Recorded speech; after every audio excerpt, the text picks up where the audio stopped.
अस्सलाम वालेकुम स्टूडेंट्स, आज की वीडियो में हम पढ़ेंगे एक्सरसाइज 1.5।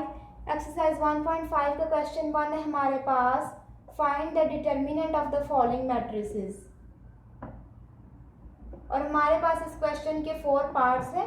मैं आपको कुछ पार्ट्स करवाऊंगी और उम्मीद है बाकी सब आप खुद सॉल्व कर सकेंगे। मैं आपको करवा रही हूँ पार्ट 2। पार्ट 2 है हमारे पास, बी एक मैट्रिक्स है और इसकी वैल्यू है 1 2 3 -2। अब इस मैट्रिक्स का डिटर्मिनेंट हमने फाइंड करना है। बी अगर ये है तो बी डिटर्मिनेंट को हम इस तरह रिप्रेजेंट करेंगे, ये बी का डिटर्मिनेंट। और डिटर्मिनेंट फाइंड करने के लिए एक फॉर्मूला है जो आपको आना चाहिए।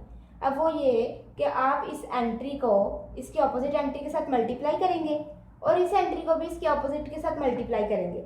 लेकिन फॉर्मूला में हमारे पास माइनस का साइन है, यानी इन दोनों को जब हम मल्टीप्लाई करेंगे तो उनको आपस में सब्ट्रैक्ट करेंगे, फिर हमारे पास बी डिटर्मिनेंट आएगा।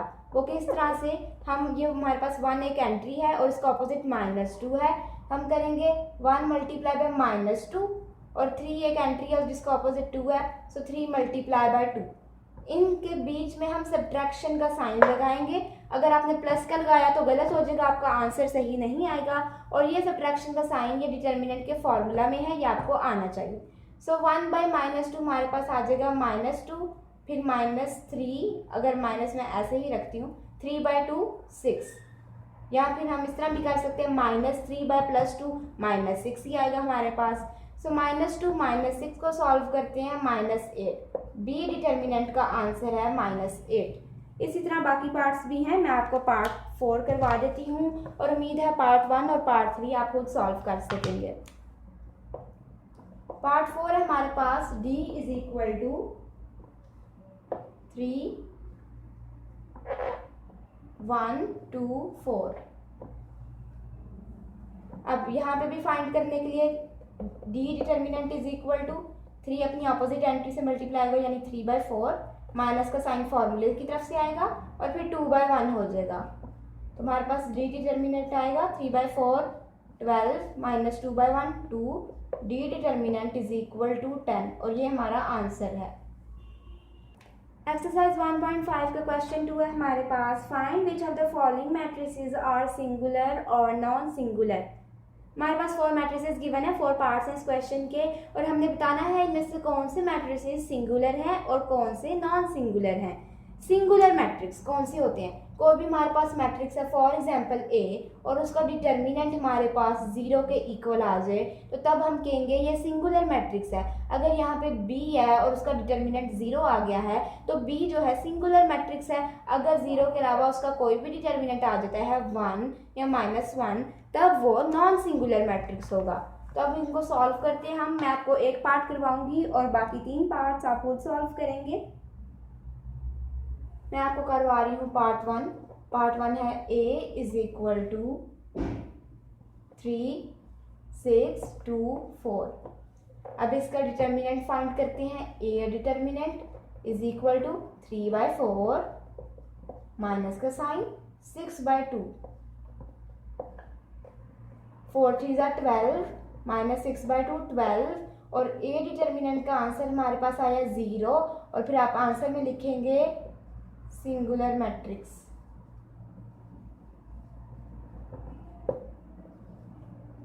ए इज सिंगुलर मैट्रिक्स के हमारे पास जो ए है वो सिंगुलर मैट्रिक्स है क्योंकि इसका डिटर्मिनेंट इक्वल है 0 के। इस तरह अगर बाकी पार्ट्स में आपके पास किसी का डिटर्मिनेंट 0 के इक्वल आता है तो वो आपके पास सिंगुलर मैट्रिक्स होगा, लेकिन अगर डिटर्मिनेंट 0 के इक्वल नहीं आता तो वो सिंगुलर मैट्रिक्स नहीं होगा। उम्मीद है बाकी पार्ट्स आप खुद सॉल्व कर लेंगे। अब हम देखते हैं क्वेश्चन 3। अब हम करेंगे क्वेश्चन 3। क्वेश्चन 3 है, find multiplicative inverse if it exist of each. हमारे पास 4 पार्ट्स हैं और हमें कहा गया है कि इनका मल्टीप्लिकेटिव इनवर्स ढूंढा जाए अगर वो एग्जिस्ट करता है। अब एग्जिस्ट करने का क्या रूल है, अगर हमारे पास मल्टीप्लिकेटिव इनवर्स हम बाद में समझते हैं, पहले डिटर्मिनेंट देख लेते हैं।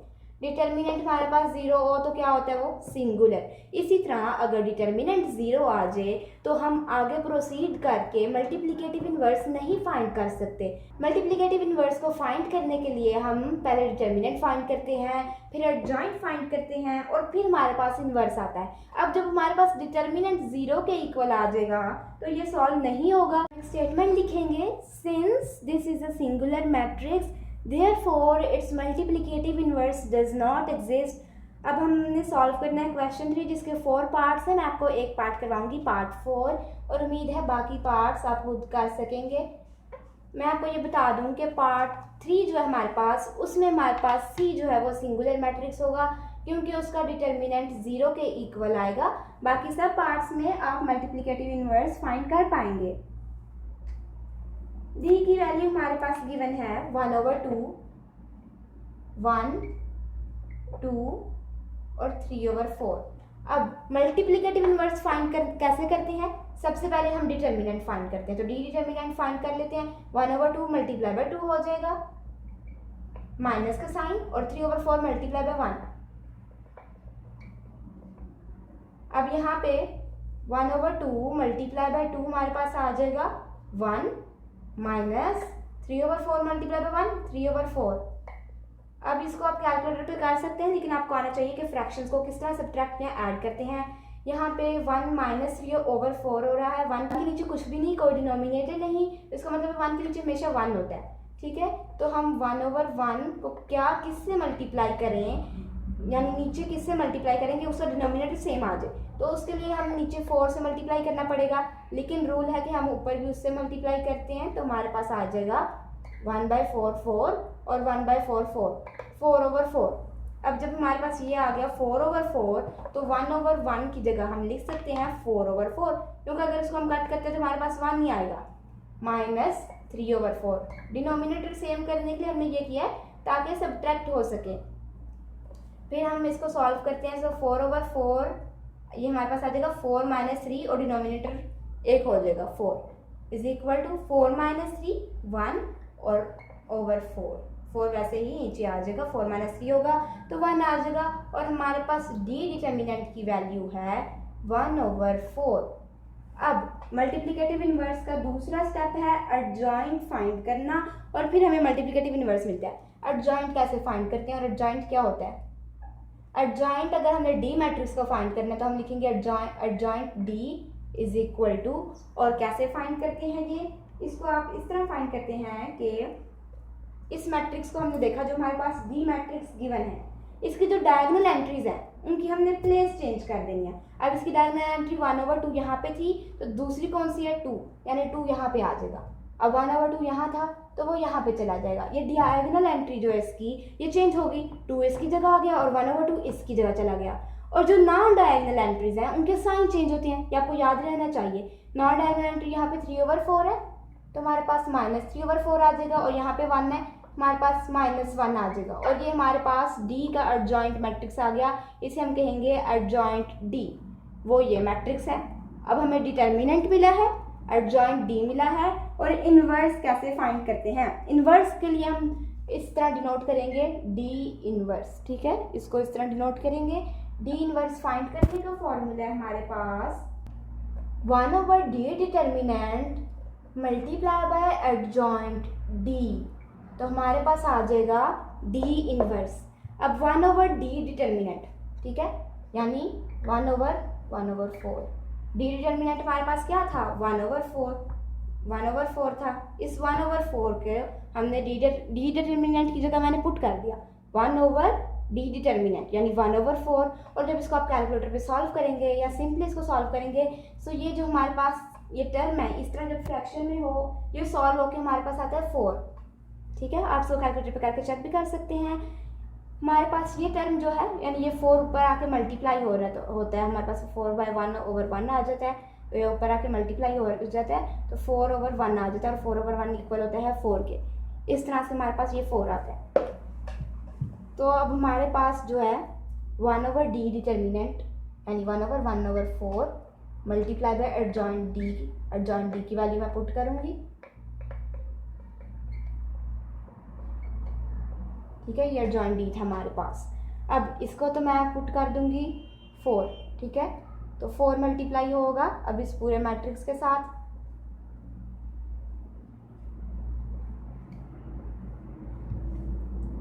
और ये हमारे पास D इनवर्स आ रहा है, ठीक है।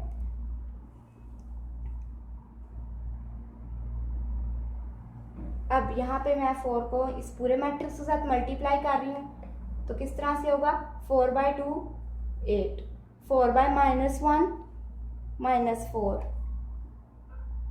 -3/4 को जब ऐसे करेंगे 4/-3/4, तो ये 4 और ये कट हो जाएगा और हमारे पास सिंपली -3 आ जाएगा। तो यहाँ पे हमारे पास आएगा -3। और इसी तरह 4/1/2 जब मैं करूँगी तो यहाँ पे 2 1 2, 2 2 4 कटिंग हो जाएगी, 2/1 बच जाएगा और 2/1 को हम सॉल्व करते हैं तो 2 आता है और ये हमारे पास आंसर है, यानी ये D इनवर्स है। उम्मीद करती हूँ आपको समझ आ गया है और इसमें कोई मुश्किल नहीं। अगर कोई क्वेश्चन पूछना है या कोई भी कन्फ्यूजन है तो कमेंट्स में ज़रूर पूछिए। उम्मीद है बाकी पार्ट्स आप खुद आसानी से सॉल्व कर सकेंगे। अब हम करते हैं क्वेश्चन 4 और क्वेश्चन 4 में हमारे पास 2 मैट्रिसेस गिवन है, if matrix A and if matrix B then, और हमारे पास 2 पार्ट्स हैं जिनको हमने सॉल्व करना है। पार्ट 2 का सोल्यूशन मैं आपको समझा दूंगी, सॉल्व करके नहीं दिखाऊंगी, लेकिन अगर आप रिक्वेस्ट करेंगे तो इंशाल्लाह ज़रूर भेज दूंगी। और पार्ट 1 का सोल्यूशन मैं आपको सॉल्व करके बताऊंगी। पार्ट 1 है हमारे पास A multiply by adjoint A is equal to adjoint A multiply by A is equal to determinant A और I आइडेंटिटी। तो इसको कैसे सॉल्व करेंगे हम, यहाँ पे अब पहले हम वैल्यूज पुट कर दें। A मैट्रिक्स हमें क्वेश्चन में गिवन है और A की वैल्यू हमारे पास 1 2 4 6। अब एडजॉइंट ए क्या होगा, इसके आगे मैं बस इसके साथ एडजॉइंट ए लिख दूंगी और उसके साथ मल्टीप्लाई हो रहा है तो बीच में कोई साइन नहीं आएगा। एडजॉइंट ए के लिए डायगोनल एंट्रीज चेंज हो जाती हैं, यानी 6 1 की जगह आएगा और 1 6 की जगह इस तरह आ जाएगा। और नॉन डायगोनल एंट्रीज के साइन चेंज होते हैं, यानी 2 -2 हो जाएगा और 4 -4 हो जाएगा। ये हमारे पास एडजॉइंट ए है। अब A adjoint A is equal to, adjoint A यहाँ पे पहले लिखेंगे और A बाद में लिखेंगे, is equal to determinant A। अब इसके लिए A डिटर्मिनेंट हमें फाइंड करना पड़ेगा, या आप रफ वर्क में फाइंड कर सकते हैं। A determinant is equal to, ये हमारे पास A था। अब इसकी डायगोनल एंट्रीज पहले मल्टीप्लाई करेंगे, 1/6 माइनस का साइन आएगा और फिर नॉन डायगोनल एंट्रीज मल्टीप्लाई करेंगे, 2/4 1/6 6 -4/2 8, 6 - 8 आ जाएगा हमारे पास -2, यानी A डिटर्मिनेंट की वैल्यू है हमारे पास -2, जिसको मैं यहाँ डिटर्मिनेंट A में पुट कर दूंगी -2। आगे हमारे पास I लिखा है। अब I जो है आइडेंटिटी मैट्रिक्स को रिप्रेजेंट करता है। आइडेंटिटी मैट्रिक्स हम 1.1 1.2 में पढ़ चुके हैं और वो होता है जिसकी डायगोनल एंट्रीज 1 हो और नॉन डायगोनल एंट्रीज 0 हो, इसे हम कहते हैं आइडेंटिटी मैट्रिक्स। तो यहाँ पे I जो है आइडेंटिटी मैट्रिक्स को रिप्रेजेंट कर रहे हैं, उसकी जगह हमने आइडेंटिटी मैट्रिक्स पुट करना है। यहाँ पे ये दोनों मल्टीप्लाई हो रहे हैं, फिर ये दोनों मल्टीप्लाई हो रहे हैं और फिर -2 इसकी सब एंट्री से मल्टीप्लाई हो रहा है। इन दोनों को मैं मल्टीप्लाई करूँगी और यहाँ पे इन दोनों को, और इज इक्वल टू -2 इन सब एंट्री से मल्टीप्लाई होगा तो हमारे पास -2/1 -2, -2/0 0, -2/0 0 और -2/1 -2। यहाँ पे ये आ गया हमारे पास। इधर एंट्रीज को मल्टीप्लाई करेंगे, पहले हम देखेंगे कार कि ये कन्फर्मेबल है या नहीं। तो इसके पास 2 कॉलम्स हैं और इसके पास 2 रोज हैं, यानी ये कन्फर्मेबल हैं। अब रैक देखेंगे, यानी रोज इनटू कॉलम्स, इनको मल्टीप्लाई करने के लिए वो हमारे पास आ जाएगा 1/6 प्लस माइनस 1/6 प्लस 2/-4, फिर फिर हमारे पास आएगा 1/-2 प्लस 2/1, फिर हमारे पास 4/6 प्लस 6/-4 और 4/-2 प्लस 6/1, और यहाँ पे हमारे पास आएगा 6/1 प्लस -2/4 -4/1 प्लस 1/4, फिर 6/2 प्लस -2/6 और -4/2 प्लस 1/6। इसको सॉल्व करते हैं। 6/1 6 प्लस -4/2 -8, 4/6 24 प्लस 6/-4 -24, 1/-2 -2 प्लस 2/1 2, 4/-2 -8 प्लस 6/1 6। फिर यहाँ पे हमारे पास आएगा 6/1 6 प्लस 2/-4 -8, 6/2 12 प्लस -2/6 -12, और -4/1 -4 plus 1/4 4 -4/2 2 plus 1/6 6 is equal to, ये वाला मैट्रिक्स ऐसे ही आ जाएगा क्योंकि ये सॉल्व हो चुका है कम्प्लीटली। अब यहाँ पे इसको हम फर्दर सॉल्व करेंगे। 6 -8 हो रहा है, 6 -8 आ जाएगा -2, 24 प्लस -24 यानी 24 -24 हो रहा है जो आ जाएगा 0, -2 प्लस 2 0, -8 प्लस 6 -2 आ जाएगा is equal to 6 -8 -2 -4 plus 4 0, 12 plus -12 यानी 12 -12 हो रहा है 0, 8 प्लस 6 अब -4/2 यानी -8 था, -8 प्लस 6 हमारे पास आ जाएगा -2 इज इक्वल टू -2 0 0 -2, ये मैट्रिक्स वैसे ही आ जाएगा और ये तीनों आपस में इक्वल हैं। इसका मतलब है क्वेश्चन 4 हमने प्रूव कर दिया कि अगर ए मल्टीप्लाई किया जाए अपनी एडजॉइंट ए से और एडजॉइंट ए मल्टीप्लाई किया जाए ए से तो वो इक्वल होगा डिटर्मिनेंट ए अगर आइडेंटिटी के साथ मल्टीप्लाई किया जाए। अब मैं पार्ट 2 आपको सॉल्व करने समझा रही हूँ, उम्मीद है आप सॉल्व खुद कर पाएंगे। पार्ट 2 का क्वेश्चन हमारे पास b multiply by b inverse equal होगा आइडेंटिटी के अगर b inverse multiply by b। अब इसको सॉल्व करने के लिए b इनवर्स हम कैसे फाइंड करेंगे? सबसे पहले आपने क्या करना है, इस मैट्रिक्स को सॉल्व करने से पहले b आपने लिखना है, फिर आपने एडजॉइंट b फाइंड करना है, डिटर्मिनेंट b फाइंड करना है, और अब आपको मल्टीप्लिकेटिव इनवर्स निकालना आता है तो b-1 इसको हम कहते हैं b इनवर्स, और मैंने बताया कि इसको हम मल्टीप्लिकेटिव इनवर्स को इस तरह डिनोट करते हैं। तो b इनवर्स फाइंड करने के लिए आपने क्या करना है, फॉर्मूला पुट करना है इनवर्स फाइंड करने का, यानी b इनवर्स हमारे पास कैसे फाइंड होगा, 1/b डिटर्मिनेंट अगर हम मल्टीप्लाई कर देंगे एडजॉइंट b से तो हमारे पास आ जाएगा b इनवर्स। b इनवर्स आपने इस तरह फाइंड करने पहले, जब b इनवर्स आपके पास एक मैट्रिक्स आ जाएगा, एक वैल्यू आ जाएगी b इनवर्स की, तो आपने फिर सॉल्व करना शुरू करना है, b पुट करना है आपने, फिर उसके बाद ये b इनवर्स आप यहाँ पे b पुट करेंगे, फिर आप b इनवर्स पुट करेंगे इज इक्वल टू आइडेंटिटी में आप आइडेंटिटी मैट्रिक्स लिखेंगे is equal to b inverse में आप उसकी वैल्यू पुट कर देंगे और फिर b में उसकी वैल्यू पुट कर देंगे, यानी मैट्रिसेस आप पुट करेंगे। तो फिर आप इन दोनों को जिस तरह भी मैंने पार्ट 1 करवाया उसी तरह आप इन दोनों को पहले मल्टीप्लाई करेंगे, ये टर्म ऐसे ही आ जाएगी और फिर इन दोनों को मल्टीप्लाई करेंगे। अगर आपके पास स्पेस नहीं तो आप इसको कह देंगे लेफ्ट हैंड साइड और इसको राइट हैंड साइड, तो आप लिखेंगे फ्रॉम लेफ्ट हैंड साइड, इन दोनों को मल्टीप्लाई करके आप एक आंसर निकाल लेंगे, वैसे तो वो आंसर इसके इक्वल ही आएगा। फिर आप राइट हैंड साइड सॉल्व करेंगे और आपके पास एक आंसर आ जाएगा और वो आंसर भी इसके इक्वल होगा। अगर तो आपके पास आंसर आइडेंटिटी मैट्रिक्स आता है तो अगर ये प्रूव हो जाता है b multiply by b inverse is equal to identity matrix, या b inverse multiply by b ये b इक्वल है आइडेंटिटी मैट्रिक्स के, तो आपका क्वेश्चन सॉल्व हो जाता है। उम्मीद है आप ये कर पाएंगे। अगर कोई भी कंफ्यूजन हो या कोई क्वेश्चन पूछना हो तो हमारे से जरूर पूछिए। अब हम सॉल्व करेंगे क्वेश्चन 5। क्वेश्चन 5 में हमारे पास क्वेश्चन है determine whether the given matrices are multiplicative inverses of each other. हमारे पास दो पार्ट्स हैं। अब एक पार्ट में हमारे पास दो मैट्रिसेस गिवन है और हमने ये बताना है कि ये दोनों मैट्रिसेस आपस में मल्टीप्लिकेटिव इनवर्स है या नहीं। ये फाइंड करने के लिए हम क्या करेंगे, इन दोनों मैट्रिसेस को मल्टीप्लाई करेंगे। अगर तो ये दोनों मैट्रिसेस एक दूसरे के मल्टीप्लिकेटिव इन्वर्सेस हुए तो हमारे पास आंसर जो है आइडेंटिटी मैट्रिक्स के इक्वल आएगा।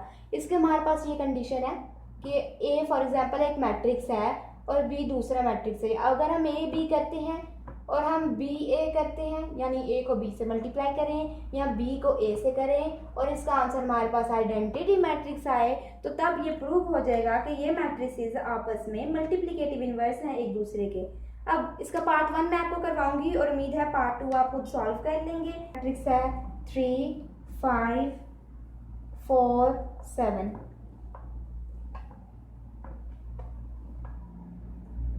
एंड और एक दूसरा मैट्रिक्स है हमारे पास 7 -5 -4 और 3। अब ये दोनों हमारे पास मैट्रिसेस हैं और इनको हम मल्टीप्लाई करेंगे कि इनका आंसर मल्टीप्लाई करके आइडेंटिटी आ रहा है या नहीं। तो यहाँ पे मैं इनको इकट्ठे लिख दूंगी 3 4 5 7 और मल्टीप्लाई हो रहा है 7 -4 -5 3 के साथ। अब ये दोनों आपस में मल्टीप्लाई कैसे होंगे, पहले कार देखेंगे, 2 कॉलम्स हैं और 2 रोज हैं, यानी कंफर्मेबल है मल्टीप्लिकेशन के लिए। फिर रैक देखेंगे मल्टीप्लाई करने के लिए 3/7 प्लस का साइन 5/-4 4/7 प्लस 7/-4 फिर 3/-5 प्लस 5/3 4/-5 प्लस 7/3 और हमारे पास ये आ जाएगा। इसको सॉल्व करेंगे 7/3 21 5/4 20 और प्लस माइनस माइनस हो जाएगा -20 7/4 28 प्लस 7/-4 -4 है तो -28 हो जाएगा। तो यहाँ पे 28 -28 आ जाएगा।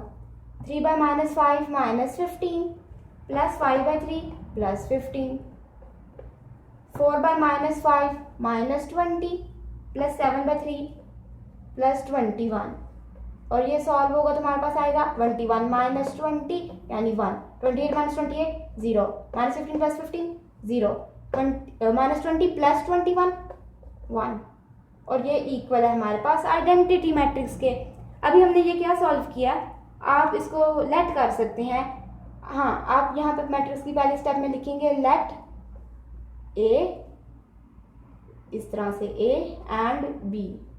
आपके पास क्वेश्चन में सिर्फ ये मैट्रिक्स और ये मैट्रिक्स गिवन है, आप उसको आंसर में करेंगे let A is equal to ये वाला मैट्रिक्स और बी इज इक्वल टू ये वाला मैट्रिक्स। फिर आप ये फॉर्मूला दिखाएंगे A B is equal to B A is equal to identity. फिर इस सब में हम उनकी वैल्यूज पुट करेंगे ए मल्टीप्लाई बाय बी फिर बी मल्टीप्लाई बाय ए और ये हमारे पास आइडेंटिटी के इक्वल आ रहे हैं। आपके बुक में पेज नंबर 22 पे जहाँ पे 1.5.4 लिखा है multiplicative inverse of a non singular matrix, वहाँ पे आपके पास 2 लाइंस हैं। अच्छा है आप वो 2 लाइंस अपने इस क्वेश्चन की स्टेटमेंट में इंक्लूड कर लें इस क्वेश्चन के आंसर को स्टार्ट करने से पहले कि let A and B be 2 non singular square matrices of same order, then A and B are said to be multiplicative inverse of each other if A multiplied by B is equal to B multiplied by A is equal to identity। अब यहाँ पे आप note करें, इन्होंने लिखा हुआ है let A and B be 2 non singular square matrices, इसलिए इन मैट्रिसेस को सॉल्व करने से पहले आप ए डिटर्मिनेंट फाइंड कर लें, ठीक है, और बी डिटर्मिनेंट फाइंड कर लें। अगर तो ये आपके पास सिंगुलर मैट्रिक्स आ जाता है, यानी ए डिटर्मिनेंट आपके पास 0 आ रहा है या बी डिटर्मिनेंट 0 आ रहा है, तो इनका तो इन्वर्स ही नहीं फाइंड हो सकता। जिसका जो सिंगुलर मैट्रिक्स हो उसका इन्वर्स हम नहीं फाइंड करते, तो आपने फिर उसको फर्दर सॉल्व नहीं करना। सॉल्व आपने तब करना शुरू करना है जब आपको कंफर्म है कि ए डिटर्मिनेंट 0 नहीं और बी डिटर्मिनेंट भी 0 नहीं। इसके अलावा उसी पेज नंबर 22 पे जहाँ पे टॉपिक 1.5.4 है, जहाँ पे ये लिखा है A B is equal to B A is equal to identity, उसके नीचे लिखा हुआ है the inverse of A is denoted by A inverse 10। यानी इस तरह से भी हो सकता है, अगर ए को हम मल्टीप्लाई कर रहे हैं उसके इनवर्स से और फिर ए इनवर्स को मल्टीप्लाई कर रहे हैं ए से और वो इक्वल है आइडेंटिटी के। यानी अगर हमने एक मैट्रिक्स का ढूंढना है कि वो मैट्रिक्स अपना ही इनवर्स है या नहीं, तो फिर हम ए लिखेंगे और पहले उसका इनवर्स फाइंड कर लेंगे। तो फिर हम A multiply by A inverse is equal to A inverse multiply by A is equal to identity. और उसी टॉपिक में लिखा है inverse of a matrix is possible only if matrix is non singular. यानी एक मैट्रिक्स का inverse तभी हो सकता है अगर वो मैट्रिक्स नॉन सिंगुलर है। अब एक आपके पास साइड में पॉइंट लिखा है, ये पेज नंबर 22 पे की ही मैं बात कर रही हूँ, बहुत इंपॉर्टेंट पेज है, इसको आप मार्क कर लें अपनी MCQs के लिए। तो यहाँ पे आपके पास साइड में एक पॉइंट लिखा है inverse of identity matrix is identity matrix. ये आपके पास सब्जेक्टिव पेपर में आ सकता है कि inverse of identity matrix is dash या inverse of dash is identity matrix. अब हमारे पास जो क्वेश्चन 6 है ये मैं आपको सॉल्व नहीं करवा रही लेकिन आपको समझा रही हूँ।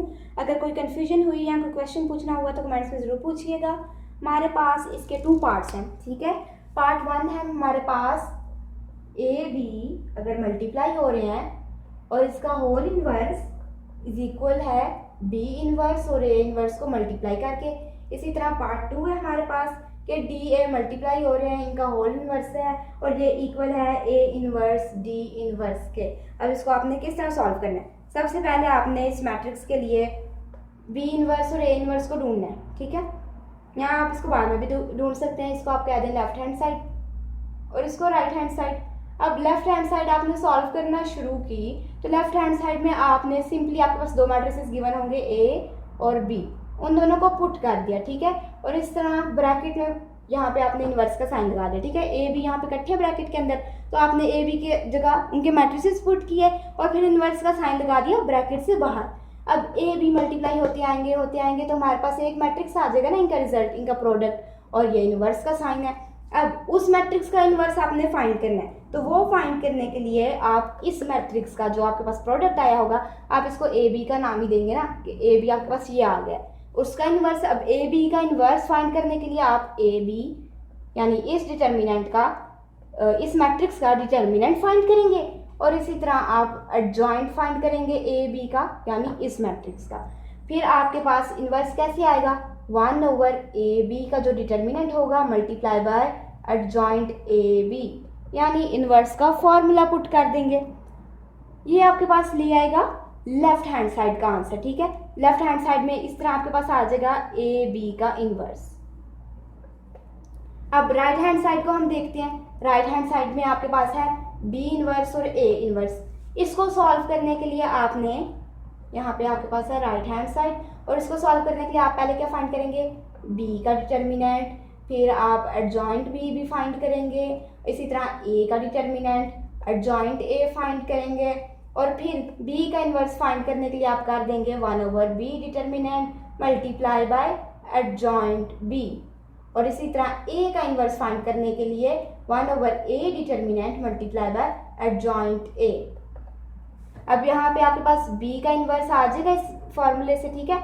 आपके पास b इन्वर्स आ गया और फिर a इन्वर्स आ जाएगा इस फॉर्मूले से, a इन्वर्स आ गया। अब b इन्वर्स a इन्वर्स को जब ढूंढ लिया तो इनको आपने आपस में मल्टीप्लाई कर देना। b इन्वर्स a इन्वर्स इकट्ठे लिखे हैं तो आप लिखेंगे यहाँ पे एक मैट्रिक्स जो b इन्वर्स आपके पास एक मैट्रिक्स की फॉर्म में आएगा ना आंसर, तो आप वो मैट्रिक्स लिखेंगे और उसको मल्टीप्लाई करेंगे a इन्वर्स वाले मैट्रिक्स से और फिर आपके पास जो आंसर आएगा अगर तो वो लेफ्ट हैंड साइड के इक्वल है तो इसका मतलब है आपका क्वेश्चन सही सॉल्व हुआ है। इसी तरह पार्ट 2 है, पार्ट 2 में बस a की जगह d लिखा हुआ है और b की जगह a लिखा हुआ है। सेम इस तरह आपने पार्ट 2 में करना है। उम्मीद है आपको ये स्ट्रक्चर समझ आ गया है। अगर कोई कन्फ्यूजन है या कोई क्वेश्चन पूछना हुआ तो कमेंट्स में ज़रूर पूछिएगा।